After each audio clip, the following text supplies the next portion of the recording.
ബി.ജെ.പിയുടെ ഐശ്വര്യം തോൽപ്പിച്ചതിന് നന്ദി. ആ മേയർ പട്ടം മാറ്റണം. ആര്യ രാജേന്ദ്രന് രൂക്ഷ വിമർശനം.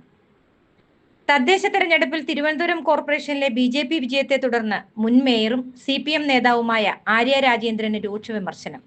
അധികാരത്തിൽ തന്നെക്കാൾ താഴ്ന്നവരോടുള്ള പുച്ഛവും മുകളിലുള്ളവരോടുള്ള അതിവിനയവും ഉൾപ്പെടെ കരിയർ ബിൽഡിങ്ങിനുള്ള കോക്കസാക്കി സ്വന്തം ഓഫീസിനെ മാറ്റിയതാണ് തിരിച്ചടിക്ക് കാരണമെന്ന് വഞ്ചിയൂർ മുൻ കൗൺസിലർ ഗായത്രി ബാബു തുറന്നടിച്ചിരുന്നു. ആര്യ രാജേന്ദ്രന്റെ ഫേസ്ബുക്ക് പേജിലൂടെ വ്യാപക വിമർശനമാണ് കമന്റുകളായി വരുന്നത്.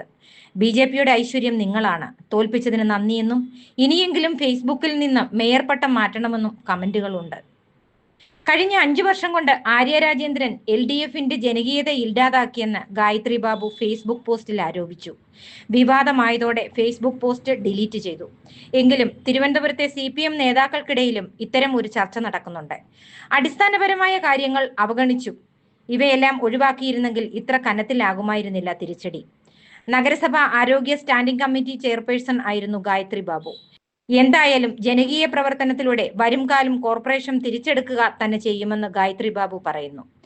ചരിത്രത്തിൽ ആദ്യമായാണ് തലസ്ഥാന കോർപ്പറേഷൻ NDAയുടെ കൈകളിലേക്ക് എത്തുന്നത്.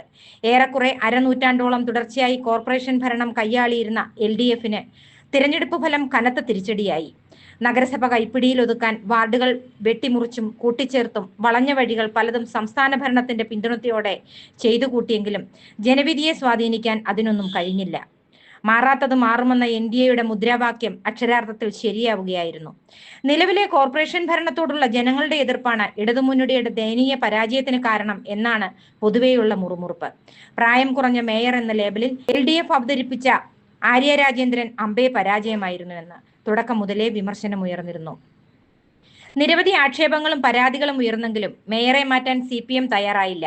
പാർട്ടിയിലെ ഉന്നതരോടുള്ള അടുപ്പമാണ് ഇതിന് കാരണമെന്ന് CPMലെ തന്നെ പലരും അന്ന് ചൂണ്ടിക്കാട്ടിയത്.